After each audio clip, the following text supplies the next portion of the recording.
सूखी हड्डियों की तराई का दर्शन। यहोवा की शक्ति मुझ पर हुई और वह मुझ में अपना आत्मा समवा कर बाहर ले गया और मुझे तराई के बीच खड़ा कर दिया।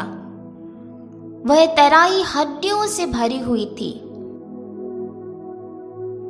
तब उसने मुझे उनके चारों ओर घुमाया और तराई की तह पर बहुत ही हड्डियां थी और वे बहुत सूखी थी। तब उसने मुझसे पूछा, हे मनुष्य के संतान, क्या ये हड्डियां जी सकती है? मैंने कहा, हे परमेश्वर यहोवा, तू ही जानता है।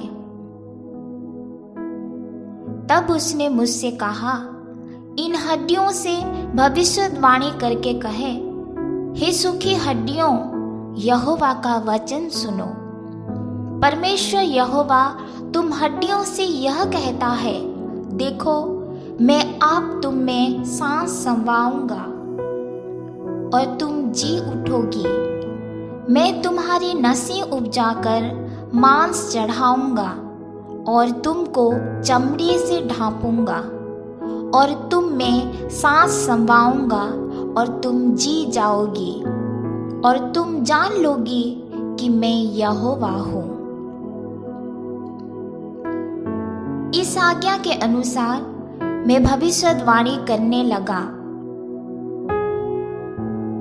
और मैं भविष्यवाणी कर ही रहा था कि एक आहट आई और भूकंप हुआ और वे हड्डियां इकट्ठी होकर हड्डी से हड्डी जुड़ गई। मैं देखता रहा कि उनमें नसें उत्पन्न हुई और मांस चढ़ा और वे ऊपर चमड़े से ढक गई, परंतु उनमें सांस कुछ न थी।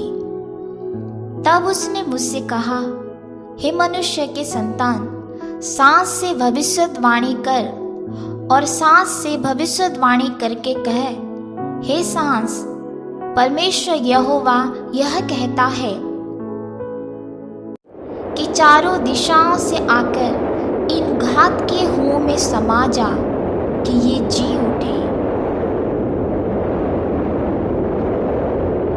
उसकी इस आज्ञा के अनुसार मैंने भविष्यवाणी की। तब सांस उनमें आ गई और वे जी कर अपने अपने पांव के बल खड़े हो गए और एक बहुत बड़ी सेना हो गई।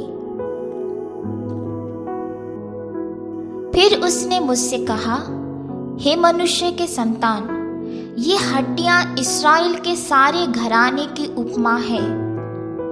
वे कहते हैं, हमारी हड्डियां सूख गई और हमारी आशा जाती रही।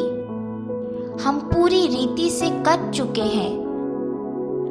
इस कारण भविष्यवाणी करके उनसे कहे, परमेश्वर यहोवा यह कहता है, हे मेरी प्रजा के लोगों, देखो, मैं तुम्हारी कब्रें खोलकर तुमको उनसे निकालूंगा और इस्राएल के देश में पहुंचा दूंगा। इसलिए जब मैं तुम्हारी कब्रें खोलूं और तुमको उनसे निकालूं, तब हे मेरी प्रजा के लोगों, तुम जान लोगे कि मैं यहोवा हूँ। मैं तुम में अपना आत्मा समवाऊंगा और तुम जियोगे और तुमको तुम्हारे निज देश में बसाऊंगा। तब तुम जान लोगे कि मुझ यहोवा ही ने यह कहा और किया भी है। यहोवा की यही वाणी है।